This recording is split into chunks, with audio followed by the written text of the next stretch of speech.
ಹೇಳಿ ಹೇಳಿ. ಹರಿ ನಮಸ್ಕಾರ. ಓಂ. ಹರಿ ಓಂ. ಶ್ರೀಗುರುಭ್ಯೋ ನಮಃ. ಕಲಿಯುಗದಲ್ಲಿ ನಾವು ಭಾಗವತ ಏಕೆ ಕೇಳಬೇಕು? ಎಲ್ಲ ಪುರಾಣಗಳ ರಚನೆ ಆದ ನಂತರ ಶ್ರೀಮದ್ ಭಾಗವತ ರಚನೆ ಆಗಿದ್ದು. ಪುರಾಣಗಳ ಸಾರವೇ ಶ್ರೀಮದ್ ಭಾಗವತ. ವೇದವ್ಯಾಸರು ರಚನೆ ಮಾಡಿದ್ದು ಭಾಗವತ. ವೇದವ್ಯಾಸರ ಮಕ್ಕಳಾದ ಶ್ರೀ ಶುಕಾಚಾರ್ಯರು ಪರೀಕ್ಷಿತ್ ಮಹಾರಾಜಿಗೆ ಭಾಗವತ ಸಪ್ತಾಹ ಮಾಡ್ತಾರೆ. ಅದು ಶುರು ಮಾಡಿದ್ದು ಇದೇ ಭಾದ್ರಪದ ಶುಕ್ಲ ಪಕ್ಷದ ನವಮಿ ಎಂದು ಶುರು ಮಾಡಿದ್ರು ಅವರು. ಹಾಗೆಯೇ ನಾವು ಕೂಡ ಇವತ್ತು ಆಷಾಢ ಶುಕ್ಲ ನವಮಿ ಎಂದು ಶುರು ಮಾಡ್ತಾ ಇದ್ದೀವಿ. ಅದೇ ಶ್ರದ್ಧಾ ಭಕ್ತಿಯಿಂದ ಭಾಗವತ ಕೇಳೋಣ. ಇದು ನಡೆಸ್ಕೊಡ್ತಿರೋರು ಶ್ರೀಯುತ ದೇವರಾಜ್ಜಿಯವರು. ದೇವರಾಜ್ಜಿಯವರು ಮೂಲತಃ ಬೆಂಗಳೂರಿನವರು, software engineer, retired software engineer ಅವರು, ಹಾಗೂ ರಾಷ್ಟ್ರೀಯ ಸ್ವಯಂ ಸೇವಕದ ಕಾರ್ಯಕರ್ತರು. ಶ್ರೀಯುತ ದೇವರಾಜ್ಜಿಯವರು ಕಾರ್ಯಕ್ರಮವನ್ನು ಮುಂದುವರಿಸ್ಕೊಡ್ಬೇಕು ಅಂತ ಕೇಳ್ಕೊಳ್ತೇನೆ. ನಮಸ್ಕಾರ. ಒಳ್ಳೆಯದು. ಹರಿ ಓಂ ಜಿ. ಹರಿ ಓಂ. ಕಾಣಿಸ್ತಾ ಇದೆಯಾ ಇವಾಗ? ಕೇಳಿಸ್ತಾ ಇದೆ ಜಿ. ಸರಿ ಇದೆಯಾ? ಸರಿ ಇದೆ ಜಿ. ಓಕೆ, ಒಳ್ಳೆಯದು. ಮೊದಲಿಗೆ ಪ್ರಾರ್ಥನೆ. ವಕ್ರತುಂಡ ಮಹಾಕಾಯ ಕೋಟಿ ಸೂರ್ಯ ಸಮಪ್ರಭಾ ನಿರ್ವಿಘ್ನಂ ಕುರು ಮೇ ದೇವ ಸರ್ವಕಾರ್ಯೇಷು ಸರ್ವದಾ. ಜ್ಞಾನಾನಂದಮಯಂ ದೇವಂ ನಿರ್ಮಲಸ್ಫುಟಿಕಾಕೃತಿಂ ಆಧಾರಂ ಸರ್ವವಿದ್ಯಾನಂ ಹಯಗ್ರೀವ ಉಪಾಸ್ಮಹೇ. ಗುರುಬ್ರಹ್ಮ ಗುರುರ್ವಿಷ್ಣು ಗುರುದೇವೋ ಮಹೇಶ್ವರಃ.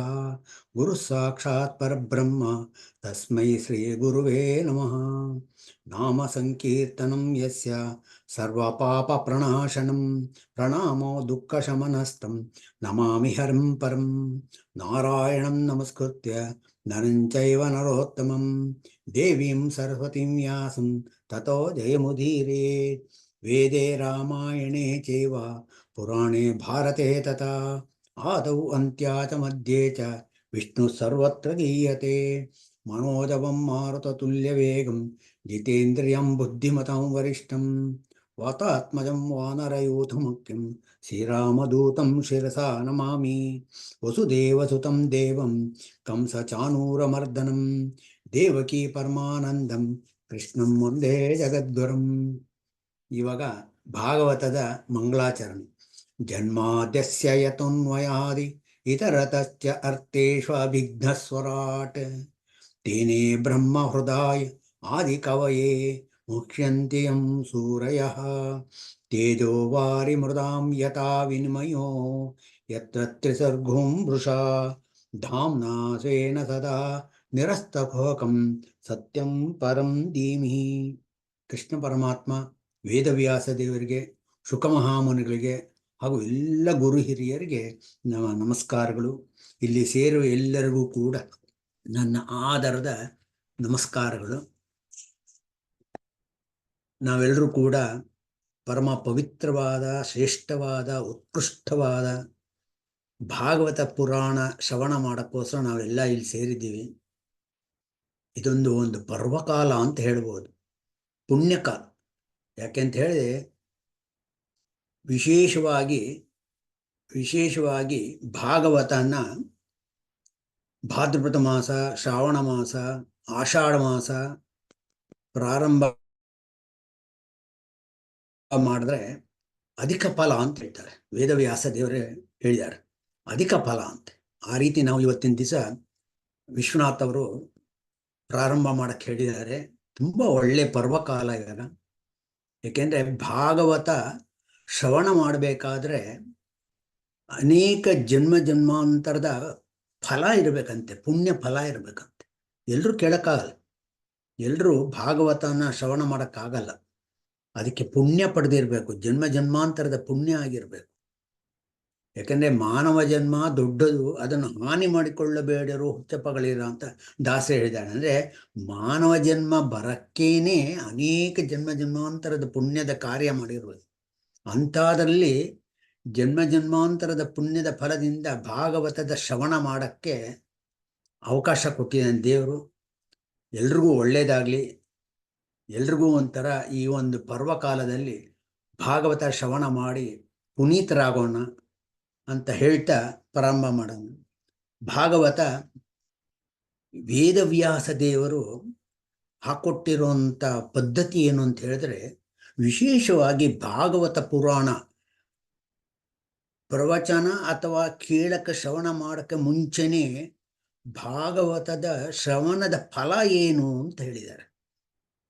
ಸಾಮಾನ್ಯವಾಗಿ ನಾವು ಪುರಾಣಗಳು ಕಥೆಗಳು ಕೇಳಿದಾಗ ಕಥೆಯ ಕೊನೆಯಲ್ಲಿ, ಶ್ಲೋಕದ ಕೊನೆಯಲ್ಲಿ ಅದರದ ಫಲ ಹೇಳ್ತಾರೆ.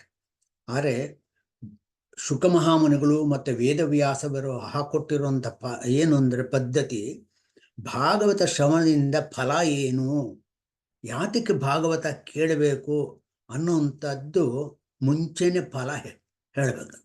ಆ ಶ್ರವಣದ ಫಲ ಹೇಳಿದಾಗ ಮಾನವರಲ್ಲಿ ಹೆಚ್ಚಿನ ಒಂದು ಆಸಕ್ತಿ ಬರುತ್ತೆ, ಶ್ರದ್ಧೆ ಬರುತ್ತೆ, ಭಕ್ತಿಯಿಂದ ಭಾಗವತದ ಪುರಾಣ ಕೇಳಬಹುದು ಅಂತ ಹೇಳಿ ಆ ರೀತಿ ಹೇಳಿದ್ದಾರೆ. ಭಾಗವತ ಜನ್ಮ ಜನ್ಮಾಂತರದ ಪುಣ್ಯ ಇರಬೇಕು ಕೇಳಕ್ಕೆ. ಶ್ರವಣ ಮಾಡಿದ್ರೂ ಕೂಡ ಶ್ರವಣ ಮಾತ್ರದಿಂದಲೇ ಅನೇಕ ಜನ್ಮ ಜನ್ಮಾಂತರದ ಪಾಪ ಪರಿಹಾರ ಆಗತ್ತೆ ಅಂತ ಹೇಳಿದ್ದಾರೆ.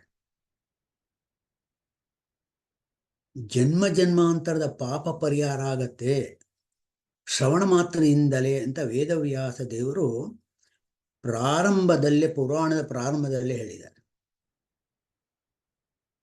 ಭಾಗವತದ ಕಲಿಯುಗದಲ್ಲಿ ವಿಶೇಷವಾಗಿ ಹಿಂದಿನ ಯುಗಗಳಲ್ಲಿ ಪಾಪ ಪರಿಹಾರಕ್ಕೆ ಅಥವಾ ಇಷ್ಟಾರ್ಥ ಸಿದ್ಧಿಗೋಸ್ಕರ ಅನೇಕ ಯಾಗಗಳನ್ನು ಮಾಡಬೇಕಾಗಿತ್ತು. ಸತ್ರಯಾಗ, ವಾಜಪೇಯಿ ಯಾಗ, ಈ ರೀತಿ ಯಾಗಗಳನ್ನು ಮಾಡ್ತಾ ಇದ್ರು ಪಾಪ ಪರಿಹಾರಕ್ಕೆ. 100 ವರ್ಷ, 1000 ವರ್ಷ ಆ ರೀತಿ ಯಾಗಗಳನ್ನು ಮಾಡಿ, ಆ ಯಾಗ ಮಾಡಿ ಆ ಪಾಪ ಪರಿಹಾರ ಮಾಡ್ಕೊತಾ ಇದ್ರು. ಆದರೆ ಭಗವಂತ ಎಂಥ ಕರುಣಾಳು ಅಂತ ಹೇಳಿದ್ರೆ, ಕಲಿಯುಗದ ಜನರಿಗೆ ಆಯಸ್ಸು ಕಡಿಮೆ, ಅವ್ರಿಗೆ ಯಾಗಗಳನ್ನು ಮಾಡ್ತಾ, ಹೋಮಗಳನ್ನ ಮಾಡ್ತಾ, ತಪಸ್ಸು ಮಾಡ್ತಾ ಆಗಲ್ಲ ಅಂತ ಹೇಳಿ ಭಾಗವತ ಶ್ರವಣ ಮಾಡಿದ್ರೆ ಸಾಕು. ಭಗವಂತನೇ ಹೇಳಿದ್ದಾನೆ, ಎಲ್ಲಿ ಭಾಗವತ ಚಿಂತನ ನಡೆಯತ್ತೆ ಅಲ್ಲಿ ನಾನು ಆ ಶ್ರವಣ ಮಾಡೋರ ಹೃದಯದಲ್ಲಿ ಕೂತು ಅವರ ಕಲ್ಮಂಶಗಳನ್ನೆಲ್ಲ ನಾನು ನಿವಾರಣೆ ಮಾಡ್ತೀನಿ, ಪಾಪ ಪರಿಹಾರ ಮಾಡ್ತೀನಿ ಅಂತ ನಾರಾಯಣನೇ, ಸಾಕ್ಷಾತ್ತಾಗಿ ನಾರಾಯಣನೇ ಹೇಳಿದ್ದಾನೆ. ಅಂದರೆ ಆ ರೀತಿ ಪಾಪ ಪರಿಹಾರ ಆಗತ್ತೆ, ಕಲಿಯುಗದ ದೋಷಗಳ ಪರಿಹಾರ ಆಗತ್ತೆ. ಕಲಿಯುಗದಲ್ಲಿ ನಮಗೆ ಕಲಂಕಗಳು ಬಂದಿರುತ್ತೆ, ಆ ಎಲ್ಲ ಕಲಂಕಗಳನ್ನೆಲ್ಲ ನಿವಾರಣೆ ಮಾಡುವಂಥದ್ದು ಭಾಗವತ ಶ್ರವಣದಿಂದ. ವೇದವ್ಯಾಸರ ಮಗನಾದ ಶುಕಾಚಾರ್ಯರು ಹೇಳಿದ್ದಾರೆ, ಪಿಬಂತಿಯೋ ಭಾಗವತ ಆತ್ಮನಃ ಸತಾಂ ಕಥಾಮೃತಂ ಶ್ರವಣಪುಟೇಸು ಸಂವೃತಂ. ಅಂದರೆ ಶುಕಾಚಾರ್ಯರು ಹೇಳ್ತಾರೆ, ಭಾಗವತದ ಶ್ರವಣ ಮಾಡಿದ್ರೆ ಸಾಕು, ಮನಸ್ಸಿನಲ್ಲಿರುವಂಥ ಎಲ್ಲ ಕಲ್ಮಶಗಳೆಲ್ಲ ನಾಶ ಆಗತ್ತೆ, ಎಲ್ಲ ದೋಷಗಳ ಪರಿಹಾರ ಆಗತ್ತೆ, ಭಗವಂತನೇ ಮಾಡ್ತಾನೆ ಅಂತ ಶುಕಾಚಾರ್ಯರು ಹೇಳಿದ್ದಾರೆ. ನಾವು ಎಲ್ಲದಕ್ಕೂ ನೋಡಿ, ಭಾಗವತದಲ್ಲಿ ವಿಶೇಷವಾಗಿ ಹೇಳ್ತಾರೆ, ನಮ್ಮೆಲ್ಲ ಸುಖ ದುಃಖಗಳಿಗೆ ಮನಸ್ಸೇ ಕಾರಣ ಅಂತ. ನೋಡಿ, ನಮ್ಮೆಲ್ಲ ಸುಖ ದುಃಖಗಳಿಗೆ ಮನಸ್ಸೇ ಕಾರಣ. ಮನಸ್ಸು ಅನ್ನುವಂಥದ್ದು ಅಷ್ಟು ಒಂದು ಮುಖ್ಯವಾದ, ಪ್ರಮುಖವಾದಂಥ ನಮ್ಮ ಇಂದ್ರಿಯ ಅದು. ಭಗವದ್ಗೀತೆಯಲ್ಲಿ ಭಗವಂತ ಕೃಷ್ಣನೇ ಹೇಳಿದ್ದಾನೆ, ಮನಸ್ಸಿನಲ್ಲಿ ನಾನು ಅಂತ ಹೇಳಿದ್ದಾನೆ, ವಿಭೂತಿ ಅವತಾರ ನಂದು ಅಂತ ಹೇಳ್ತಾನೆ ಭಗವಂತ. ಆ ರೀತಿ ಮನಸ್ಸನ್ನ ತುಂಬ ಚೆನ್ನಾಗಿ ಇಟ್ಕೋಬೇಕು, ಶುದ್ಧವಾಗಿರಬೇಕು, ಸ್ವಚ್ಛವಾಗಿರಬೇಕು, ನಿರ್ಮಲವಾಗಿರಬೇಕು. ನಾವು ಶಾರೀರಿಕವಾಗಿ ಸ್ವಚ್ಛ ಮಾಡ್ಕೊಳ್ಳೋಕ್ಕೆ ಅನೇಕ ಸೋಪುಗಳನ್ನು ಉಪಯೋಗ ಮಾಡ್ತೀವಿ, ಶ್ಯಾಂಪುಗಳನ್ನು ಉಪಯೋಗ ಮಾಡ್ತೀವಿ. ನಮ್ಮ ಕೂದಲು ಚೆನ್ನಾಗಿರಲಿ, ನಮ್ಮ ಚರ್ಮ ಚೆನ್ನಾಗಿರಲಿ, ನಮಗೆ ಆರೋಗ್ಯ ಚೆನ್ನಾಗಿರಲಿ ಅಂಥೇಳಿ ನಾವೇನು ಮಾಡ್ತೀವಿ, ಅನೇಕ ಸೋಪುಗಳನ್ನು ಉಪಯೋಗ ಮಾಡ್ತೀವಿ ಸ್ವಚ್ಛ ಮಾಡ್ಕೊಳ್ಳೋಕ್ಕೆ. ಆದರೆ ಭಗವಂತನ ಕತೆ ಕೇಳಿದಾಗ ಮನಸ್ಸು ಶುದ್ಧ ಆಗತ್ತೆ. ಮನಸ್ಸಿಗೆ ನಾವು ಏನು ಕೊಡ್ತೀವಿ? ಯಾಕೆಂದರೆ ಮನಸ್ಸೇ ಎಲ್ಲದಕ್ಕೂ ಕಾರಣ. ಅಂತ ಹೇಳ್ತಾರೆ. ಒಂದ್ಸಲ ಅಮೆರಿಕಾದಲ್ಲಿ ಒಂದು ಸಂಶೋಧಕರು ಒಂದು ಸಂಶೋಧನೆ ಮಾಡಿದ್ರು, ಮನಸ್ಸಿನ ಸಂಶೋಧಕರು. ಅಮೆರಿಕಾದಲ್ಲಿ ಒಬ್ಬ ದೊಡ್ಡ ಕೊಲೆಗಾರ, ದರೋಡೆಗಾರ ಅಂತ ಹೇಳ್ಬೋದು. ಅನೇಕ ಅವನ ಮೇಲೆ ಕೇಸ್ ನಡೀತಾ ಇತ್ತು. ಹಾಗಾಗಿ ಎಲ್ಲ ಕೇಸ್ಗಳನ್ನು ಕ್ರೋಢೀಕರಿಸಿ ಕೊನೆಗೆ ಅವರು ನಿಶ್ಚಯ ಮಾಡರು, ಈ ದರೋಡೆಕೋರನ್ನ ಹ್ಯಾಂಗ್ ಮಾಡಬೇಕು, ಮರಣ ದಂಡನೆ ಕೊಡಬೇಕು, ಹ್ಯಾಂಗ್ ಮಾಡಬೇಕು ಅವನು ಅಂತ ಹೇಳಿದ್ರು. ಅವನು ನಿಶ್ಚಯ ಆಯಿತು, ಅದು ಡಿಸೈಡ್ ಆಯಿತು. ಆ ರೀತಿ ಕೋರ್ಟಿಂದ ಬಂತು ಆರ್ಡರ್. ಅದಕ್ಕೆ ಆ ಸಂಶೋಧಕರು ಆ ಜಡ್ಜನ್ನ ಕೇಳಿದ್ರು ಕೋರ್ಟಲ್ಲಿ, ನೀವು ಹೆಂಗಿದ್ರು ಹ್ಯಾಂಗ್ ಟು ಡೆತ್ ಅಂತ ಹೇಳಿದ್ದೀರಾ, ಅವನನ್ನು ಮರಣ ದಂಡನೆ ಕೊಡ್ತಾ ಇದ್ದೀರಾ, ಆದ್ದರಿಂದ ಹೆಂಗಿದ್ರು ಸಾಯಂತಾನೆ ಅವನು. ಆದರೆ ನಾವು ಸಂಶೋಧಕರು ನಾವೇನೋ ಒಂದು ಸಂಶೋಧನೆ ಮಾಡಬೇಕು ಅಂತಿದ್ದೀವಿ, ಅದಕ್ಕೆ ಅವನಿಗೆ ಸುಲಭವಾಗಿ ಇಂಜೆಕ್ಷನಿಂದ ಸಾಯೋ ರೀತಿಯಲ್ಲಿ ನಾವು ಮಾಡ್ತೀವಿ, ಅದನ್ನು ಸಂಶೋಧನೆ ಮಾಡ್ತೀವಿ ನಾವು, ನಮ್ಗೆ ಒಪ್ಪಿಸ್ಬಿಡಬೇಕು ಕೊಡು ಅಂತ ನಿಮ್ಮ ಒಂದು ಮುಂದೆನೇ ಆ ರೀತಿ ಒಂದು ನಾವು ಸಂಶೋಧನೆ ಮಾಡ್ತೀವಿ ಅಂದಾಗ, ಅವ ಜಡ್ಜು ತಿರ್ಗಾ ಅದನ್ನು ಯೋಚನೆ ಮಾಡಿ, ತಿರ್ಗಾ ಅದರದ ಬಗ್ಗೆ ಯೋಚನೆ ಮಾಡಿ ಕೊನೆಗೆ ಆ ಕಳ್ಳನ್ನು, ಆ ದರೋಡೆಕೋರನ್ನು ಕೇಳಿದ್ರು, ನಿಮಗೆ ಹ್ಯಾಂಗ್ ಮಾಡಬೇಕು ಅನ್ನೋಂಥ ಒಂದು ಆರ್ಡರ್ ಬಂದಿದೆ, ಆದರೆ ಇಂಜೆಕ್ಷನಿಂದ ಅವ್ರ ಸಂಶೋಧಕರು ನಿನ್ನನ್ನು ಇದು ಮಾಡ್ತಾರಂತೆ, ಪರವಾಗಿಲ್ವಾ, ಒಪ್ಕೊಳ್ತೀಯ ನೀನು ಅಂತ ಕೇಳಿದ್ರು. ಆ ಸಂಶೋಧಕ, ಕಳ್ಳ ಅವನು ಒಪ್ಕೊಂಡು ಅವನು, ಯಾಕೆಂದರೆ ಹ್ಯಾಂಗ್ ಮಾಡಿದ್ರೆ ಅವನು ಕಷ್ಟ ಗೊತ್ತಿತ್ತು, ಎಷ್ಟು ಕಷ್ಟ ಆಗತ್ತೆ ಅಂತ. ಎಷ್ಟೋ ಜನ ಮರಣದಂಡನೆ ಕೊಟ್ಟಿದ್ದಾರೆ ಅಂತ ಕೇಳಿ ಹಿಂದಿನ ದಿವಸನೇ ಅವರು ಸತ್ತು ಹೋಗಿರ್ತಾರೆ, ಯಾಕೆಂದರೆ ಆ ಭಯದಿಂದ. ಅದಕ್ಕೆ ಅವನೇ ಅಂದ್ಕೊಂಡ, ಇಂಜೆಕ್ಷನ್ ಕೊಟ್ಟಿದ್ದರಿಂದ ನಾನು ಸುಲಭವಾಗಿ ಸಾಯ್ಬೋದು, ಹೆಂಗಿದ್ರು ನಾನು ಸಾಯಕ್ಕೆ ಸಿದ್ಧವಾಗಿದ್ದೀನಿ ಅಂತೇಳಿ ಒಪ್ಕೊಂಡ. ಕೊನೆಗೆ ಸಂಶೋಧನೆಗೆ ಕೊಟ್ಟರು.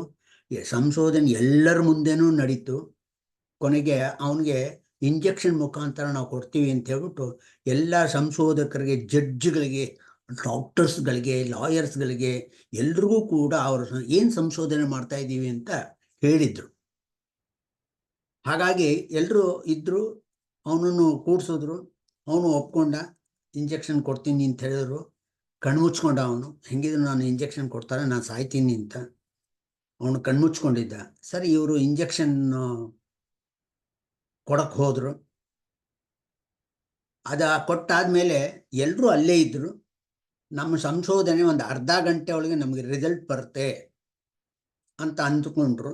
ಅರ್ಧ ಗಂಟೆ ಕಾದರು. ಅರ್ಧ ಗಂಟೆ ಆದಮೇಲೆ ಅವನ್ನ ಎಪ್ಸಕ್ಕೆ ಹೋದರು. ಎಪ್ಸಕ್ಕೆ ಹೋದರೆ ಅವನು ನಿಜವಾಗ್ಲೂ ಸತ್ತೇ ಹೋಗಿದ್ದ. ಆಶ್ಚರ್ಯ ಆಯಿತು ಎಲ್ರಿಗೂ. ಯಾಕೆ ಅಂತ ಹೇಳಿದ್ರೆ ಅವನು ಯಾವ ಇಂಜೆಕ್ಷನ್ ಕೊಟ್ಟಿರಲಿಲ್ಲ, ಯಾವ ಇಂಜೆಕ್ಷನ್ ಕೊಟ್ಟಿರಲಿಲ್ಲ. ಸಂಶೋಧನೆಗೋಸ್ಕರ ಹಂಗೆ ಹೇಳಿದರು. ಆದರೆ ಅವನು ಕಳ್ಳ, ನಂಗೆ ಇಂಜೆಕ್ಷನ್ ಕೊಡ್ತಾರೆ, ನಾನು ಸಾಯ್ತೀನಿ, ನಾನು ಸಾಯ್ತೀನಿ, ನಾನು ಸಾಯ್ತೀನಿ ಅಂದ್ಕೊಂಡು ಕಣ್ಮುಚ್ಕೊಂಡಿದ್ದ. ಇವರು ಏನು ಕೊಡಲಿಲ್ಲ, ಇಂಜೆಕ್ಷನ್ನೇ ಕೊಡಲಿಲ್ಲ, ಸುಮ್ಮನೆ ಸೂಜಿಯಿಂದ ಸುಮ್ಮನೆ ಚುಚ್ಚಿದಂಗೆ ಮಾಡೋರು. ಅದು ಸ್ಟೆರಿಲೈಸ್ಡ್ ಇದು, ಅದರಲ್ಲಿ ಏನೂ ಸೇರಿಸಿರಲಿಲ್ಲ. ಆವ ಸಂಶೋಧಕ ಅನಿಸ್ತು ಏನಂದರೆ, ಮನಸ್ಸು ಎಲ್ಲದಕ್ಕೂ ಕಾರಣ, ಎಲ್ಲ ಚಟುವಟಿಕೆಗೂ ಕಾರಣ ಮನಸ್ಸು. ಆ ಮನಸ್ಸು ಅನ್ನುವಂಥದ್ದು ಅಷ್ಟು ಸೂಕ್ಷ್ಮವಾಗಿರೋದು ಅಂತ ಗೊತ್ತಾಯಿತು. ಅಂದರೆ ಅದಕ್ಕೋಸ್ಕರ ಭಾಗವತದಲ್ಲಿ ಹೇಳಿದ್ದಾರೆ, ಸಾವಿರಾರು ವರ್ಷದ ಹಿಂದೆ, 5000 ವರ್ಷದ ಹಿಂದೆ ಹೇಳಿದ್ದಾರೆ.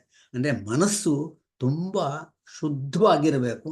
ಮನಸ್ಸು ಸ್ವಚ್ಛರ ಆಗಕ್ಕೆ ನಾವು ಭಾಗವತದ ಕತೆ, ಹರಿಯ ಕತೆ, ಸಾತ್ವಿಕದ ವಿಚಾರ, ಪಾಸಿಟಿವ್ ವೈಬ್ರೇಷನ್ ಅಂತ ಹೇಳ್ತಾರೆ.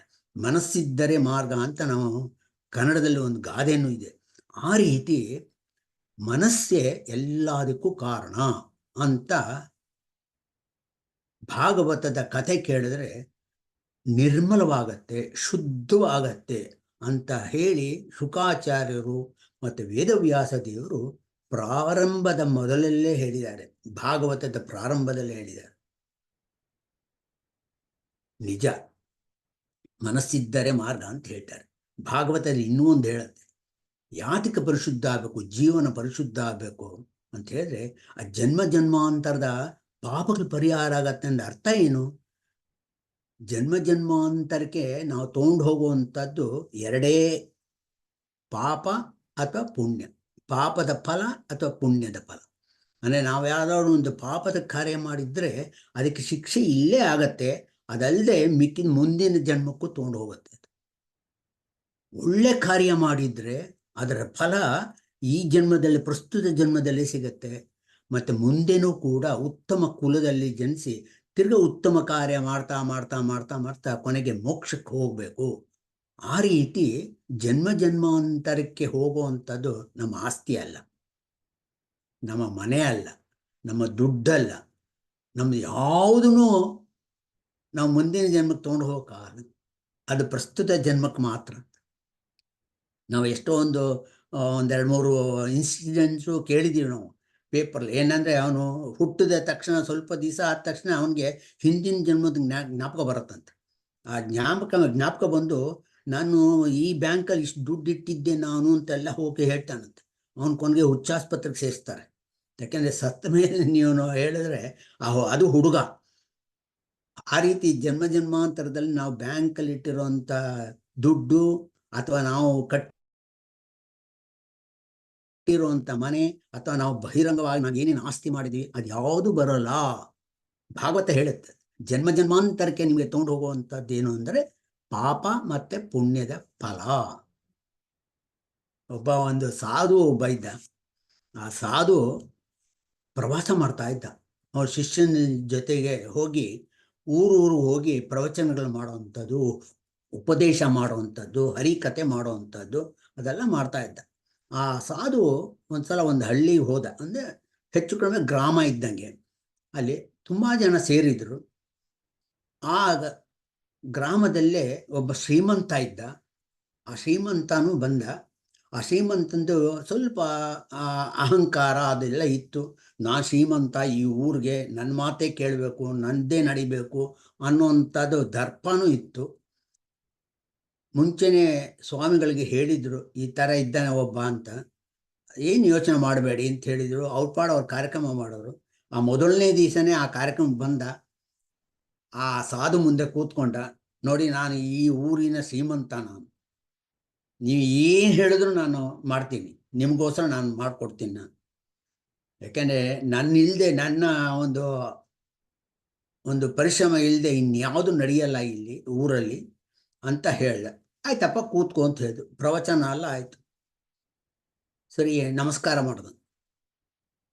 ನಿಮ್ಗೇನು ಬೇಕೋ ಕೇಳಿ ನಾನು ಕೊಡ್ತೀನಿ, ನಾನು ಈ ಊರಿನ ಶ್ರೀಮಂತ ಅಂತ ಹೇಳಿದೆ. ಅದಕ್ಕೆ ಆ ಸಾಧು ಹೇಳಿದ್ರು, ಅವ್ರು ಮುಂಚೆನೇ ಗೊತ್ತಿತ್ತು ಇವನು ಸ್ವಲ್ಪ ಇದಿದೆ ಅಂತ. ಹಾಗಾಗಿ ಅವರು ಮುಂಚೆನೇ ಹೇಳಿದ್ರು ಶಿಷ್ಯಂದ್ರಿಗೆ. ಶಿಷ್ಯಂಗೆ ಹೇಳಿದ್ರು ತೊಂಬಾರು ಅಂತ. ಅವನು ಸಣ್ಣ ಒಂದು ಕಾಗದಲ್ಲಿ ಮಡಿಸಿರೋ ಅಂಥದ್ದು ತೊಂಬಂದ. ಆಶ್ಚರ್ಯ ಆಯಿತು ಎಲ್ರಿಗೂ. ಅವನಿಗೆ ಆ ಶ್ರೀಮಂತಂಗೆ ಸಣ್ಣದು ಕೊಟ್ಬಿಟ್ಟು, ಸ್ವಾಮಿ, ಈ ಊರಿನ ಶ್ರೀಮಂತರು ನೀವು, ನನಗೆ ಒಂದೇ ಒಂದು ಸಹಾಯ ಆಗಬೇಕು ನಿಮ್ಮಿಂದ ಅಂತ. ಏನು ಅಂತ ಹೇಳ. ನೋಡಿ, ಅಲ್ಲೊಂದು ಸೂಜಿ ಒಂದು ಪೇಪರಲ್ಲಿ ಸುತ್ತಬಿಟ್ಟು ಕೊಟ್ಟಿದ್ದ. ಈ ಸೂಜಿನ ಭದ್ರವಾಗಿ ಕಾಪಾಡಿ ಮುಂದಿನ ಜನ್ಮದಲ್ಲಿ ನನಗೆ ಕೊಟ್ಬಿಡಿ, ಅದನ್ನು ಅಲ್ಲಿವರೆಗೂ ನೀವು ರಕ್ಷಣೆ ಮಾಡಿ ಅಂತ. ಆ ಶ್ರೀಮಂತ ಆ ಒಂದು ದರ್ಪ ಇತ್ತು, ಅಹಂಕಾರ ಇತ್ತು. ಹಾಗಾಗಿ ಅವನಿಗೆ ಯೋಚನೆ ಮಾಡುವಂಥ ಶಕ್ತಿ ಬರಲಿಲ್ಲ ಆ ತಕ್ಷಣದಲ್ಲಿ. ಅವನು ತಕ್ಷಣ ಏನು ಮಾಡ್ದ, ಅಯ್ಯೋ ಈ ಸೂಜಿ ತಾನೇ ನಾನು ಕೊಡ್ತೀನಿ ಅಂತ ಜೇಬಿಗೆ ಹಾಕೊಂಡು ಹೊಟ್ಟೋದ. ಆವತ್ತು ರಾತ್ರಿ ಎಲ್ಲ ಅವನಿಗೆ ನಿದ್ದೆ ಬರಲಿಲ್ಲ. ಯಾಕೆ ಅಂತಂದರೆ ಆ ಮಲ್ಕೊಂಡಾಗ ಯೋಚನೆ ಶುರು ಮಾಡ್ದ. ಆ ಸಾಧು ಮುಂದಿನ ಜನ್ಮದಲ್ಲಿ ಕೊಡು ಅಂತ ಹೇಳಿ ಒಂದು ಸೂಜಿ ಕೊಟ್ಟಿದ್ದಾರೆ. ಆ ಸೂಜಿನ ಹೆಂಗೆ ಕೊಡೋದು ಅವ್ರಿಗೆ? ನಾನು ಎಲ್ಲಿ ಹುಟ್ಟುತ್ತೀನಿ, ಅವರೆಲ್ಲಿ ಹುಟ್ಟುತ್ತಾರೆ, ಹೇಗೆ ನಾನು ಹಿಡಿಯೋದವ್ರನ್ನ, ಅದನ್ನೆಲ್ಲ ನಾನು ಕೇಳಲೇ ಇಲ್ವಲ್ಲ ಅಂತ ಯೋಚನೆ ಮಾಡಿ ಮಾಡಿ ಮಾಡಿ ರಾತ್ರಿಯೆಲ್ಲ ನಿದ್ದೆ ಮಾಡಲಿಲ್ಲ. ಮಾರನೇ ದಿವಸ ಬಂದ, ಪ್ರವಚನಕ್ಕೆ ಬಂದ, ನಮಸ್ಕಾರ ಮಾಡಿ ಆ ಸಾಧು ಹೇಳ್ದ, ಸ್ವಾಮಿ, ನಿನ್ನೆ ನಾನು ಒಂದು ಸೂಜಿ ಕೊಟ್ರೆ ನೀವು ಮುಂದಿನ ಜನ್ಮದಲ್ಲಿ ಕೊಟ್ಬಿಡು ಅಂತ. ರಾತ್ರಿಯೆಲ್ಲ ನಿದ್ದೆ ಬರಲಿಲ್ಲ ನನಗೆ. ಯಾಕೆಂದರೆ ರಾತ್ರಿಯೆಲ್ಲ ಯೋಚನೆ ಮಾಡ್ತಾ ಇದ್ದೆ ನಾನು, ಆ ಸೂಜಿನ ಹೆಂಗೆ ಕೊಡೋದು ಅವ್ರಿಗೆ, ಎಲ್ಲಿ ಹುಟ್ಟುತ್ತಾರೆ ಅನ್ನೋಂಥ ಕೇಳೋದು ಮರ್ತೋಯ್ತು. ಅಪ್ಪ, ನೀನು ಈ ಊರಿನ ಶ್ರೀಮಂತ ಅಂತ ಹೇಳ್ತೀಯ, ನಿನ್ನನ್ನು ಕೇಳೇ ಎಲ್ಲ ಮಾಡಬೇಕು ಅಂತ ಹೇಳ್ತೀಯ, ಈ ಒಂದು ಸಣ್ಣ ಸೂಜಿ ತಂದು ಕೊಡೋಕ್ಕಾಗಲ್ಲ ನನಗೆ. ಒಂದು ಸಣ್ಣ ಸೂಜಿ, ನಾನು ಲಕ್ಷಾಂತರ ರೂಪಾಯಿ ಕೇಳ್ತಾ ಇಲ್ಲ, ಇದು ನನ್ನ ಸೂಜಿನೇ, ನನಗೆ ಇದನ್ನ ಮುಂದಿನ ಜನ್ಮಕ್ಕೆ ಕೊಟ್ಬಿಡು ಅಂತ ಹೇಳ್ತಾ ಇದ್ದೀನಿ, ಅಷ್ಟಾಗಲ್ವಾ ಅಂತ. ಆವಾಗ ಆ ಶ್ರೀಮಂತಂಗೆ ಜ್ಞಾನೋದಯ ಆಯಿತು. ಸಾಷ್ಟಾಂಗ ನಮಸ್ಕಾರ ಮಾಡ್ದ. ಸ್ವಾಮಿ ತಪ್ಪಾಯಿತು, ನಿಮ್ಮ ವಿಷಯ ಇವಾಗ ನಾನು ಅರ್ಥ ಮಾಡ್ಕೊತಾ ಇದ್ದೀನಿ. ಆವಾಗ ಸ್ವಾಮಿಗಳು ಹೇಳಿದ್ರು, ನೋಡು, ನೀ ಇಲ್ಲಿರೋರ್ಗೂ ಅಷ್ಟೇ, ನೀನು ಮುಂದಿನ ಜನ್ಮದಲ್ಲಿ ಅಂದರೆ ನೀ ಇಲ್ಲಿ ಸಂಪಾದನೆ ಮಾಡಿದ್ದು ಯಾವುದೂ ತೊಗೊಂಡು ಹೋಗಲ್ಲ. ನೀ ಸಂಪಾದನೆ ಮಾಡಿದ್ದೆಲ್ಲವೂ ಕೂಡ ನೀ ಈ ಒಂದು ಪ್ರಸ್ತುತ ಜನ್ಮದಲ್ಲಿ ಅದನ್ನು ಉಪಯೋಗ ಮಾಡಿಕೊಂಡು ಸತ್ಕಾರ್ಯಗಳು ಮಾಡಿದ್ರೆ, ಸತ್ಕರ್ಮಗಳು ಮಾಡಿದ್ರೆ, ಒಳ್ಳೆ ಕಾರ್ಯಗಳು ಮಾಡಿದ್ರೆ ಅದರ ಫಲ ಮುಂದಿನ ಜನ್ಮದಲ್ಲಿ ಉತ್ತಮ ಕುಲದಲ್ಲಿ ಹುಡ್ತೀಯಾ, ಮುಂದಿನ ಜನ್ಮದಲ್ಲೂ ಕೂಡ ಉತ್ತಮ ಕಾರ್ಯ ಮಾಡ್ತೀಯಾ ಅಂತ ಹೇಳಿದಾಗ ಅವನಿಗೆ ಜ್ಞಾನೋದಯ ಆಯಿತು. ಆಮೇಲೆ ಆ ಶ್ರೀಮಂತ ತನ್ನ ಇಡೀ ಜೀವನದ ಇದೇ ವ್ಯತ್ಯಾಸ ಮಾಡಿಕೊಂಡ, ದಿನಚರ್ಯನೇ. ಅವನ ಹತ್ರ ಇರೋವಂಥದ್ದು ಎಲ್ಲವೂ ಕೂಡ ಎಲ್ಲ ಹುಡುಗರುಗಳಿಗೆ ಶಾಲೆಗಳಿಗೂ ಪ್ರಾರಂಭ ಮಾಡ್ದ, ಡಾಕ್ಟರ್ಗಳಿಗೆ ನೇಮನ ಮಾಡ್ದ, ಅಂದರೆ ಡಾಕ್ಟರ್ಗಳ ವ್ಯವಸ್ಥೆ ಮಾಡ್ದ, ಅನಾರೋಗ್ಯರಿಗೆ ಉಚಿತವಾಗಿ ಕೊಡುವಂಥ ಒಂದು ಸೌಲಭ್ಯ ಕೊಟ್ಟ. ಈ ರೀತಿ ಅನೇಕ ಸತ್ಕರ್ಮಗಳು ಮಾಡ್ದ. ಮುಂದೆ ಒಂದು 40 ವರ್ಷ ಆ ರೀತಿ ಮಾಡ್ದ. ಕೊನೆಯಲ್ಲಿ ಅವನಿಗೆ ತೃಪ್ತಿ ಆಯಿತು ಒಂಥರ. ಆ ಸ್ವಾಮಿಗಳು ಹೇಳಿದ್ದಂಥ ವಿಚಾರ ನನ್ನ ತಲೆಗೆ ಬಂತು, ಎಷ್ಟು ಒಳ್ಳೆಯ ಒಂದು ಕಾರ್ಯ ಮಾಡಿಸಿದ್ರು ನನ್ನ ಕೈಲಿ ಅಂಥೇಳಿ ಅವನು ನಿಶ್ಚಿಂತೆಯಾಗಿ ನೆಮ್ಮದಿಯಾಗಿ ಅವನು ಸತ್ತ.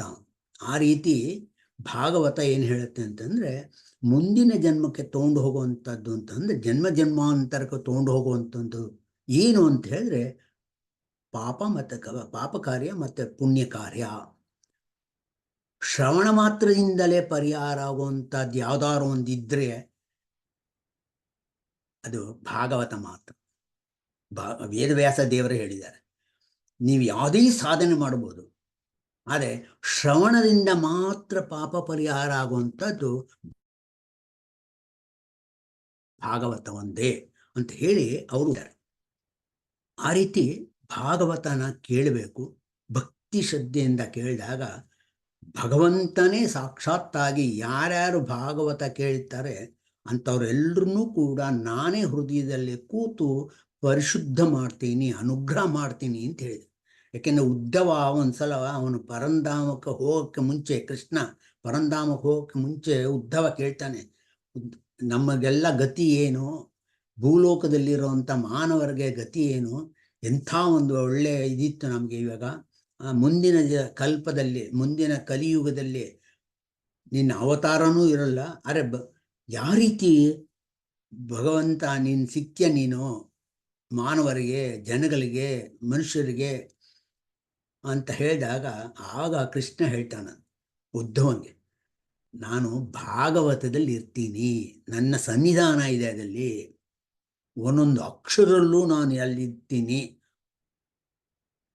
ಆ ಭಾಗವತ ಶ್ರವಣ ಯಾರು ಮಾಡ್ತಾರೆ ಅವ್ರನ್ನ ಅನುಗ್ರಹ ಮಾಡ್ತೀನಿ ನಾನು ಅಂತ ಹೇಳ್ತಾನೆ. ಆ ರೀತಿ ಭಗವಂತನೇ ಹೇಳಿದ. ಆದರೆ ನಾವು ಭಾಗವತ ಕೇಳಬೇಕಾದ್ರೆ ಪೂರ್ಣ ನಂಬಿಕೆಯಿಂದ, ಶ್ರದ್ಧೆಯಿಂದ, ಭಕ್ತಿಯಿಂದ ಭಾಗವತ ಕೇಳಬೇಕು ಅಂತ ಹೇಳ್ತಾರೆ. ಭಕ್ತಿಯಿಂದ ಕೇಳಬೇಕು, ಖಂಡಿತವಾಗೂ ಮನಸ್ಸು ಶುದ್ಧವಾಗತ್ತೆ ಅಂತ ಶುಕ ಮಹಾಮುನಿಗಳು ಹೇಳಿದ್ದಾರೆ. ಅದರ ಶ್ರವಣ ಫಲ ಇದೆಯಪ್ಪ, ಶುದ್ಧವಾಗಿ ಶ್ರದ್ಧೆಯಿಂದ ಭಕ್ತಿಯಿಂದ ಕೇಳು, ಎಲ್ಲ ಸಮಸ್ಯೆಗಳು ಪರಿಹಾರ ಆಗತ್ತೆ, ಎಲ್ಲ ಸಮಸ್ಯೆಗಳು ಪರಿಹಾರ ಆಗತ್ತೆ.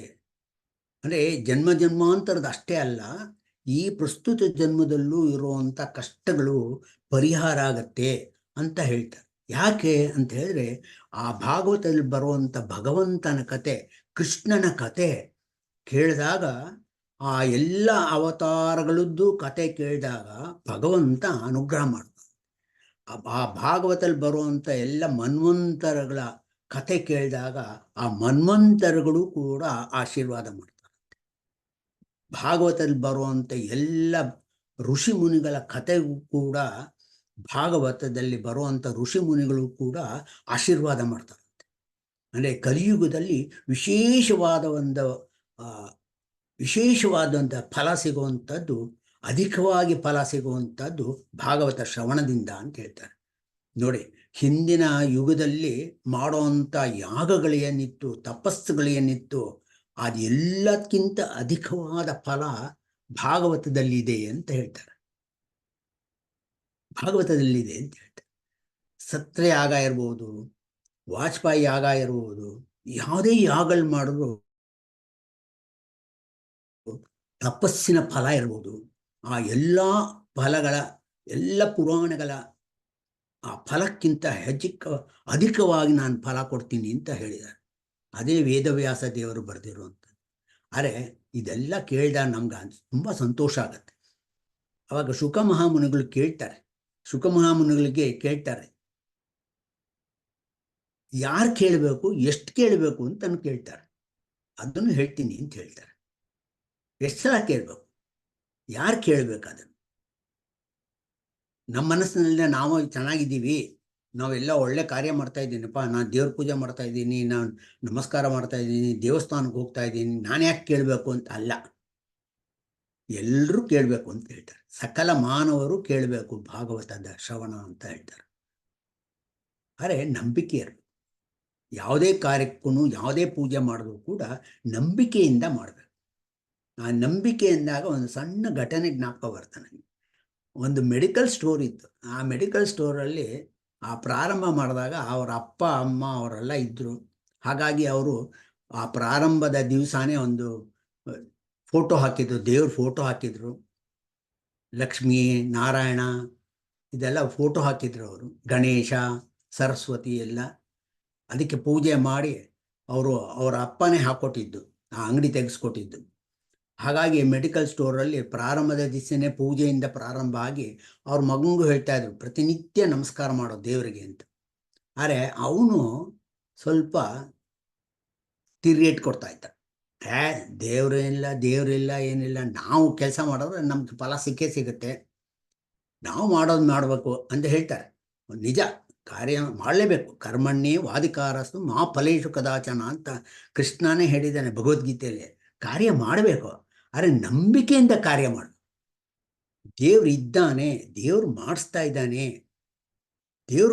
ಇದ್ದಾನೆ ಅನ್ನೋ ಒಂದು ನಂಬಿಕೆಯಿಂದ ನಾವು ಮಾಡಬೇಕು. ಆ ನಂಬಿಕೆ ತುಂಬ ಪವಿತ್ರವಾದದ್ದು, ಶ್ರೇಷ್ಠವಾದದ್ದು. ನಂಬಿಕೆ ಅನ್ನುವಂಥದ್ದು ನಂಬಿಕೆ ಇರಬೇಕು. ನೋಡಿ, ನೀವು ಯಾವುದೇ ಡಾಕ್ಟರ್ ಹತ್ರ ಹೋಗಿ ಆ ಡಾಕ್ಟ್ರ್ ಹಾಕಿರ್ತಾರೋ ಟೇಬಲ್ ಮೇಲೆ, ಹ್ಯಾವ್ ಫೇತ್ ಆನ್ ಡಾಕ್ಟರ್ ಅಂತ ಹೇಳಿರ್ತಾರೆ. ಅಂದರೆ ನಂಬಿಕೆ ಇರಬೇಕು, ಈ ಡಾಕ್ಟ್ರು ನನಗೆ ಔಷಧಿ ಕೊಟ್ಟರೆ ವಾಸಿ ಆಗುತ್ತೆ ಅಂತ. ಅನುಮಾನದ ಪ್ರಕಾರದಿಂದ ಹೋದರೆ ಅದು ಉಲ್ಟಾ ಹೊಡೆಯುತ್ತೆ. ಅದಕ್ಕೆ ಆ ಮೆಡಿಕಲ್ ಸ್ಟೋರಲ್ಲಿ ಅವ್ರ ತಂದೆ ಹೇಳ್ತಾ ಇದ್ರು, ನಮಸ್ಕಾರ ಮಾಡೋ, ದೇವ್ರ ನಮಸ್ಕಾರ ಮಾಡಿಬಿಟ್ಟು ನೀನು ವ್ಯಾಪಾರ ಮಾಡೋದು. ಅವನಿಗೆ ಎಲ್ಲ ನೀ ಹೇಳ್ಕೊಳ್ಳಿ, ಗೊಡ್ಡು ಅದು ಹಳೇದು. ಅಂದರೆ ದೊಡ್ಡವರು ತಂದೆ ತಾಯಿ ಹೇಳೋದೆಲ್ಲ ಹಳೇದಿದ್ದಂಗೆ. ಅಯ್ಯೋ ಹಳೇದು ನೀವು ಹೇಳ್ತಾ ಇರೋದು, ನಾವು ಕಾರ್ಯ ಮಾಡೋದು ನಮ್ಗೆ ಬಂದೇ ಬರುತ್ತೆ ದುಡ್ಡು. ಆತ ಒಂದು ತಿರಸ್ಕಾರ ಭಾವದಿಂದ ಇದ್ದ. ಅವ್ರ ತಂದೆ ತಾಯಿ ಇಬ್ರು ಪಾಪ ಹೋಗ್ಬಿಟ್ರು. ಅದಾದ್ಮೇಲೆ ಅವನು ನಡೆಸ್ತಾ ಇದ್ದ, ಅವ್ನಿಗೆ ನಂಬಿಕೆ ಏನು ಬರಲಿಲ್ಲ. ನಾನೇ ದೇವ್ರ ಮೇಲೆ ಏನು ಹೇಳ್ತಾ, ನಾವು ಮಾಡೋದು ಮಾಡಬೇಕು. ಒಬ್ಬೊಬ್ರು ಹೇಳ್ತಾರೆ, ನನ್ನ ಮನಸ್ಸಿನಲ್ಲೇ ಇದ್ದಾನೇನ್ರಿ, ನಾವೇನು ಮಾಡೋದು ಅಂತ ಹೇಳ್ತಾರೆ. ಆದರೆ ಅದರಲ್ಲಿ ನಂಬಿಕೆ ಇರಬೇಕು. ಅವನು ಒಂದು ದಿವಸ ತುಂಬ ಜೋರಾಗಿ ಮಳೆ ಬಂತು. ಆ ಮಳೆ ಬಂದಾಗ ಕರೆಂಟ್ ಹೊಟ್ಟೋಯ್ತು. ಸರ್ ಮೆಡಿಕಲ್ ಶಾಪಲ್ಲಿ ಇದ್ದ, ಮೊಬೈಲ್ ಇಟ್ಕೊಂಡಿದ್ದ. ಏನಾದ್ರು ಕೇಳಿದ್ರೆ ಆ ಮೊಬೈಲಲ್ಲಿ ಲೈಟ್ ಹಾಕ್ಕೊಂಡು ಕೊಡ್ತಾ ಇದ್ದ. ಆವಾಗ ಆ ಸಂದರ್ಭದಲ್ಲಿ ಜೋರ ಮಳೆ ಬರ್ತಾ ಇತ್ತು. ಆ ಮಳೆಯಲ್ಲೇ ಒಬ್ಬ ಹುಡುಗ ಓಡ್ ಬಂದ, ಬಿಡ್ತಾ ಇದ್ದ, ಓಡ್ಕೊಂಡ್ಬಂದಿದ್ದ. ಅವನು 10 ರೂಪಾಯಿ ಕೊಟ್ಬಿಟ್ಟು, ಸರ್ ಯಾವ್ದು ಔಷಧಿ ಕೊಡಿ ನಮ್ಮ ತಾಯಿಗೆ, ಒಂದು ಸಿರಪ್ ಕೊಡಿ ಅಂತ ಹೇಳ್ಬಿಟ್ಟು, ಅದೇನೋ ಡಾಕ್ಟ್ರು ಕೊಟ್ಟಿದ್ದು ಒಂದು ಚೀಟಿಲಿ ಬರ್ಕೊಟ್ಟಿದ್ರು. ಅದನ್ನು ಕೊಟ್ಟ. ನನ್ನ ಹತ್ರ ದುಡ್ಡಿಲ್ಲ, ನಾವು ತುಂಬ ಬಡವರು, ನಮ್ಮ ತಾಯಿ ಅಲ್ಲಿದ್ದಾರೆ, ಮನೇಲಿದ್ದಾರೆ, ಈ ಔಷಧಿ ಕೊಡಿ ಅಂತ ಹೇಳಿದ್ರು, ದಯವಿಟ್ಟು ಕೊಡಿ ನೀವು ನನಗೆ ಅಂತ ಹೇಳಿದೆ. ಅವನೇನು ಮಾಡ್ದ, 10 ರೂಪಾಯಿ ತೊಗೊಂಡು ಇಟ್ಕೊಂಡ ಟೇಬಲ್ ಮೇಲೆ, ಮೊಬೈಲ್ ಲೈಟ್ ಹಾಕ್ಕೊಂಡು ಯಾವುದೋ ಒಂದು ಹಾಕಿ ಒಂದು ಸಿರಪ್ಪಿಂದ ಬಾಟ್ಲು ಕೊಡಪ್ಪ ಇದನ್ನು ಕೊಡು ಅಂತ ಕೊಟ್ಟು ಕಳಿಸ್ಬಿಟ್ಟ. ಒಂದು 15 ನಿಮಿಷ 20 ನಿಮಿಷ ಆಯಿತು. ಮಳೆ ಬರ್ತಾನೇ ಇತ್ತು, ಕರೆಂಟು ಇರಲಿಲ್ಲ. ಆಮೇಲೆ ಕರೆಂಟ್ ಬಂತು.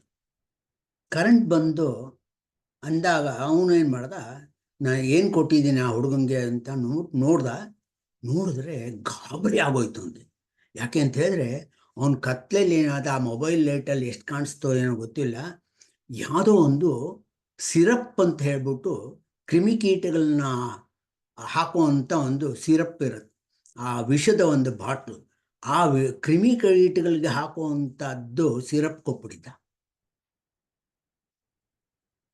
ತುಂಬ ಅವನಿಗೆ ಒಂಥರ ಬೇಜಾರು ಶುರು ಆಯಿತು, ತಲೆನೋವು ಶುರು ಆಯಿತು. ಯೋಚನೆ ಮಾಡಕ್ಕೆ ಶುರು ಮಾಡ್ದ. ಒಂದೊಂದು ಯುಗ, ಒಂದೊಂದು ನಿಮಿಷನೂ ಕೂಡ ಒಂದೊಂದು ಯುಗದ ಥರ ಆಗೋಯ್ತು. ಎಂತೆಂಥ ಇದಾಗೋಯ್ತಪ್ಪ, ಎಂಥ ತಪ್ಪಾಗೋಯ್ತು ನನ್ನ ಜೀವನದಲ್ಲಿ. ಆ ಔಷಧಿ ಅವ್ನು ತೊಗೊಂಡು ಹೋಗಿ ಆ ಸಿರಪ್ ಏನೋ ಕೊಟ್ಬಿಟ್ರೆ ಅಂದರೆ ಅವಳು ತಕ್ಷಣ ಸತ್ತೇ ಹೋಗ್ತಾಳೆ ಅವಳು. ಎಂಥ ಕೆಲಸ ಆಗೋಯ್ತು ನನ್ನ ಕೈಯಿಂದ, ಎಂಥ ತಪ್ಪಾಗೋಯ್ತು. ಅಮ್ಮ ಅಪ್ಪ ಹೇಳ್ತಾ ಇದ್ರು, ದೇವ್ರು ನಮಸ್ಕಾರ ಮಾಡಿಬಿಟ್ಟು ಶುರು ಮಾಡೋದು. ನನ್ನ ನಂಬಿಕೆನೇ ಇರಲಿಲ್ಲ, ನಾನು ಮಾಡ್ತಾನೇ ಇರಲಿಲ್ಲ ಅಂತ ಹೇಳಿ ಆ ಕೊನೆಗೆ ಆ ಜ್ಞಾಪಕ ಬಂತು. ಅವ್ರ ತಂದೆ ತಾಯಿ ಹೇಳ್ತಾ ಇದ್ದಿದ್ದು, ಆ ಫೋಟೋ ನೋಡ್ದ, ಧೂಳು ಬಿಟ್ಟು ಹೋಗಿತ್ತು, ಒರೆಸ್ಬಿಟ್ಟು ಆ ಕತ್ಲಲ್ಲೇ ದೇವ್ರನ್ನ ಹೇಳ್ದ, ಅಪ್ಪ ನೀನು ಇದ್ಯಾ ಅಂತ ನಾನು ನಂಬಿಕೆನೇ ಇರಲಿಲ್ಲ, ನೀನು ಖಂಡಿತ ಇದ್ಯಾ ಅಂತ ಆದರೆ ನನ್ನನ್ನು ಹೆಂಗಾರು ಮಾಡಿ ಈ ಕಷ್ಟದಿಂದ ಪಾರು ಮಾಡು, ಖಂಡಿತ ನಿನ್ನ ಪೂಜೆ ಮಾಡ್ತೀನಿ ಮುಂದೆ ನಾನು ಅಂತ ಹೇಳಿ ನಮಸ್ಕಾರ ಮಾಡಿಕೊಂಡು ಒಂಥರ ಇದ್ದ, ತುಂಬ ಟೆನ್ಷನ್. ಅಪ್ಪ ನೀ ಇದ್ಯಾ ಅಂತ ಹೇಳಿದ್ರೆ ನಾನು ಖಂಡಿತ ಕಷ್ಟ ಪರಿಹಾರ ಆದಮೇಲೆ ನಾನು ನಿನ್ನ ಪೂಜೆ ಮಾಡಕ್ಕೆ ಶುರು ಮಾಡ್ತೀನಿ, ನಿನ್ನನ್ನು ನಂಬುತ್ತೀನಿ ನಾನು ಅಂತ ಹೇಳಿ ಶ್ರದ್ಧೆಯಿಂದ ನಮಸ್ಕಾರ ಮಾಡಿ ಕೈ ಮುಗ್ಕೊಂಡೇ ಇದ್ದ. ಆ ಸಮಯದಲ್ಲಿ ಆ ಹುಡುಗ ಓಡ್ ಬಂದ, ತಿರ್ಗ ಹತ್ಕೊಂಡು ಬಂದ. ಇವನಿಗೆ ಹಾಗೆ ಹೋಯ್ತು, ಒಂಥರ ಫೇಂಟ್ ಆಗ್ಬಿಟ್ಟ. ಏನಂದರೆ ಅವ್ರ ತಾಯಿ ಸತ್ತೋಗಿದ್ದಾರೆ, ನನ್ನ ಜೈಲಿಗೆ ಹೋಗೋದು ಇದು ಎಂಥ ದೊಡ್ಡ ತಪ್ಪು ಮಾಡ್ಬಿಟ್ಟೆ ಜೀವನದಲ್ಲಿ ಅಂತ ಹೇಳಿ ಅವನು ಒಂಥರ 2 ನಿಮಿಷ ಅವನ ತಲೆ ಸುದ್ದು ಬಂದಂಗೆ ಆಯ್ತು. ಅದಾದಮೇಲೆ ಅವನು ಹಂಗೇ ಕೇಳ್ದ ಏನಪ್ಪ ಅಂತ. ಆವಾಗ ಆ ಹುಡುಗ ಹತ್ಕೊಂಡು ಹೇಳ್ದ ಅವನು, ಸಾರ್ ಔಷಧಿ ತೊಗೊಂಡು ಹೋಗ್ತಾ ಇದ್ದೆ, ಜಾರ್ ಬಿದ್ದುಬಿಟ್ಟೆ, ಅದು ಮೋರಿಲಿ ಬಿದ್ದು ಹೊಡೆದೋಯ್ತು, ಅದಕ್ಕೆ ಬೇರೆ ಔಷಧಿ ಕೊಡಿ, ನನ್ನ ಹತ್ರ ದುಡ್ಡಿಲ್ಲ, ದಯವಿಟ್ಟು ಇದು ಮಾಡಿ ನನಗೆ ಅಂತ ಹೇಳಿದೆ. ಆವಾಗ ಅವನು ಒಂಥರ ದುಃಖದಿಂದಿದ್ದವನಿಗೆ ಉತ್ಸಾಹ ಬಂತು. ಛೇ ದೇವ್ರಿದ್ದಾನೆ ಕಾಪಾಡ್ದ ಅಂತ ಹೇಳಿ ಆ ದೇವ್ರ ಫೋಟೋ ಹೇಳಿ ಒತ್ತಿಟ್ಕೊಂಡು ಅವನು ಕೊನೆಗೆ ಅವನಿಗೆ ನಿಜವಾದ ಔಷಧಿ ಯಾವ್ದು ಕೊಡಬೇಕು ಆ ಸಿರಪ್ಪು ಅದನ್ನು ತೆಗೆದು ಅವನಿಗೆ ಕೊಟ್ಟು, ಅವನ ಕೈಯಲ್ಲಿ ಒಂದು 100 ರೂಪಾಯಿ ಕೊಟ್ಟು, ನಿಮ್ಮ ತಾಯಿ ಇದನ್ನು ಕೊಡಪ್ಪ, ಇನ್ನೂ ಏನಾದ್ರು ಬೇಕಾದ್ರೆ ಕೇಳಿ ನಾನು ಕೊಡ್ತೀನಿ, ಬಾ ನಮ್ಮ ಅಂಗಡಿಗೆ, ಪರವಾಗಿಲ್ಲ, ನನಗೆ ನೀನು ದುಡ್ಡು ಕೊಡದೇ ಇದು ಪರವಾಗಿಲ್ಲ, ನಾನು ಕೊಡ್ತೀನಿ ಬಾ ಅಂತ ಹೇಳ್ಬಿಟ್ಟು ಅವನಿಗೆ ಕೊಟ್ಟು ಕಳಿಸ್ದ. ಆಗ ಅವನಿಗೆ ನಂಬಿಕೆ ಬಂತು, ದೇವರು ಕಾಪಾಡ್ತಾನೆ, ದೇವರನ್ನು ಅಂತ ಇದ್ದಾನೆ ಅಂದರೆ ನಮ್ಮೆಲ್ಲರಿಗಿಂತ ಮಿಗಿಲಾದ ಒಂದು ಶಕ್ತಿ ಇದೆ, ಅದು ದೇವ ಅನ್ನೋ ನಂಬಿಕೆ ಇರಬೇಕು ನಮಗೆ. ನಾನು ನಂಬಿಕೆಯಿಂದ ಮಾಡಿದಾಗ ಅದರ ಫಲ ಸಿಗತ್ತೆ. ಅದಕ್ಕೆ ನಾನು ಹೇಳಿದ್ದು, ಭಾಗವತದಲ್ಲಿ ಅವನು ಆ ಅಂಗಡಿಯವನ ಕೊನೆಗೆ ಮೆಡಿಕಲ್ ಶಾಪ್ನವನು ತಾನು ತನ್ನ ತಂದೆ ಹೇಳ್ತಾ ಇದ್ದಿದ್ದೆಲ್ಲವನ್ನು ಜ್ಞಾಪಿಸ್ಕೊಂಡು ಅವ್ರಿಗೂ ನಮಸ್ಕಾರ ಮಾಡ್ತಾ, ನೀವು ಹೇಳ್ತಾ ಇದ್ದೀನಿ ನಾನು ಇಗ್ನೋರ್ ಮಾಡಿಬಿಡ್ತಾ ಇದ್ದೆ, ನಾನು ತಿರಸ್ಕಾರ ಭಾವದಿಂದ ನೋಡ್ತಾ ಇದ್ದೆ, ಖಂಡಿತ ನಾನು ಇನ್ಮೇಲೆ ಮಾಡ್ತೀನಿ ಅಂತ ಹೇಳಿ ಅವನು ಒಳ್ಳೊಳ್ಳೆ ಕಾರ್ಯ ಶುರು ಮಾಡ್ದ, ಮತ್ತು ಒಳ್ಳೆ ಭಕ್ತನಾದ. ಆ ರೀತಿ ನಂಬಿಕೆಯಿಂದ ನಾವು ವೇದವ್ಯಾಸ ದೇವರು, ಶುಕಮಹಾಮುನಿಗಳು, ಸೂತ ಪುರಾಣಿಕರು, ಶೌನಕಾದಿಗಳು ಯಾರ್ಯಾರು ಏನೇನು ಹೇಳಿದ್ದಾರೆ, ಆ ಶ್ರವಣದ ಫಲ ಮತ್ತು ಭಾಗವತದ ಫಲ, ಶ್ರವಣದಿಂದ ಎಲ್ಲ ಪಾಪ ಪರಿಹಾರ ಆಗತ್ತೆ ಅಂತ ಹೇಳಿದ್ರೆ, ಆ ರೀತಿ ನಂಬಿಕೆಯಿಂದ ನಾವು ಕೇಳಬೇಕು. ಎಲ್ಲ ಭಾಗವತದಲ್ಲಿ ಬರುವಂಥ ಪ್ರತಿಯೊಂದು ಪ್ರಸಂಗವೂ ಕೂಡ ಇಂದಿನ ಜೀವನಕ್ಕೆ ಒಂದು ನಮಗೆ ಸಂದೇಶ, ಯಾವ ರೀತಿ ಬದುಕಬೇಕು ಅಂತ. ಆ ರೀತಿ ಭಾಗವತದಲ್ಲಿ ಶುಕ್ರಾಚಾರ್ಯರು ಭಾಗವತ ಶ್ರವಣ ಮಾಡಿದ್ರೆ ಅದು ಅಮೃತಕ್ಕಿಂತ ಹೆಚ್ಚು ಅಂತ ಹೇಳಿದ್ದಾರೆ. ಯಾಕೆಂದರೆ ಇವರು ಶುಕಾಚಾರ್ಯರು ಪರೀಕ್ಷಿತ್ ರಾಜಂಗೆ ಹೇಳ್ತಾರೆ ಭಾಗವತ. ಆ ಭಾಗವತ ಹೇಳಬೇಕಾದ್ರೆ ದೇವತೆಗಳು ಬರ್ತಾರೆ, ದೇವತೆಗಳು ಬಂದು ನಾವು ಅಮೃತ ತಂದಿದ್ದೀವಿ, ಪರೀಕ್ಷಿತ್ ರಾಜನ್ ಕೊಟ್ಬಿಡಿ, ಅವನು ಬದುಕ್ತಾರೆ, ನಮಗೆ ಭಾಗವತದಿಂದ ಕೊಡಿ ಅಂತ ಹೇಳ್ತಾರೆ. ಆವಾಗ ಅವ್ರು ನಕ್ಕು ಬಿಡ್ತಾರೆ ಶುಕಮಹಾನವ್ರಿ, ಎಲ್ಲಿ ನೀವು ಮಾತಾಡ್ತಾ ಇರೋ ಅಂತ. ಅಮೃತ ಅಂತಂದ್ರೆ ಗಾಜಿನ ತುಂಡಿದ್ದಂಗೆ, ಅಮೃತ ಅಂದ್ರೆ ಗಾಜಿನ ತುಂಡಿದ್ದಂಗೆ, ಭಾಗವತ ಅಂತ ಹೇಳಿದ್ರೆ ಕೌಸ್ತುಭ ಮಣಿ, ಅದು ಚಿರಂತನವಾಗಿ ಕೊಡುವಂಥದ್ದು, ಅನನ್ಯವಾಗಿ ಕೊಡುವಂಥದ್ದು ಫಲ ಅದು. ಅದಕ್ಕೂ ನೀವು ಇದು ಯೋಚನೆ ಇದೇ ಮಾಡಬೇಡಿ ಅಂತ ಹೇಳಿ, ಆ ಭಾಗವತದನ್ನ ಕತೆ ಅಂಥ ಫಲ ಇದೆ ಅದರಲ್ಲಿ ಅಂತ ಹೇಳಿ ಅವರು ಪರೀಕ್ಷಿತ್ ರಾಜನಿಗೆ ಕತೆ ಹೇಳಬೇಕಾದ್ರೆ ಆ ಸಂದರ್ಭದಲ್ಲಿ ಬರುತ್ತೆ. ಅಂದರೆ ಅಮೃತಕ್ಕಿಂತ ಹೆಚ್ಚಿನದು ಅಂಥ ಒಂದು ಭಾಗವತ ಪ್ರಾರಂಭ ಮಾಡಿದ್ದೀವಿ. ನಾಳೆ ಮುಂದುವರ್ಸೋಣ. ಇವತ್ತಿನ ದಿವಸ ಇವತ್ತು ಇಲ್ಲಿಗೆ ವಿರಾಮ ಕೊಡೋಣ. ಶಾಂತಿ ಮಂತ್ರ ಹೇಳ್ತೀನಿ. ಶಾಂತಿ ಮಂತ್ರ ಹೇಳಿದ್ಮೇಲೆ ನಾಳೆಯಿಂದ ಶುರು ಮಾಡ್ಕೊಳ್ಳೋಣ.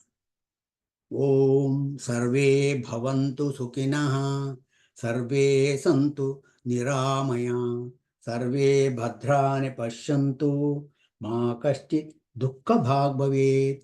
ಓಂ ಶಾಂತಿ ಶಾಂತಿ ಶಾಂತಿ.